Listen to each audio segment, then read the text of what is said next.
আজকে দেখাবো রিন্টন ঢালাইয়ে rod bending কিভাবে করতে হয়। 6 ইঞ্চি ছেড়ে মানে দুটি রিংয়ের মাঝখানে 6 ইঞ্চি বরাবর থাকতে হবে। আমরা এখানে 5 পিস রড ব্যবহার করেছি, কারণ রিন্টন ঢালাইয়ের তলটা 15 ফুট গ্যাপ আছে, তাই আমরা একটি খাঁচা 5 পিস রড ব্যবহার করেছি। যে লাইনটি 3 পিস রড দিয়ে আছে ওটা তল দিকে ঘোরাতে হবে।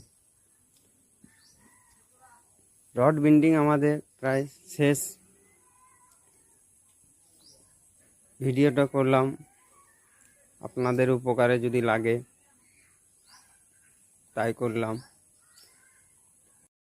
আপনারা চাইলে 4 পিসও ব্যবহার করতে পারেন, কিন্তু গ্যাপটার কারণের জন্য 5 পিস দিয়েছি আমরা, মানে 1 পিস বাড়তি। এখানে আমরা 8 রিং ব্যবহার করেছি। 1 বস্তা সিমেন্টে কতটা বালি, কতটা পাথর, প্রয়োজন মতো জল দিতে হবে। 1 বস্তার হিসাব হচ্ছে 12 কড়াই গিটি, 12 কড়াই বালি, একটা সিমেন্ট। এটা হলো 1 বস্তার হিসাব।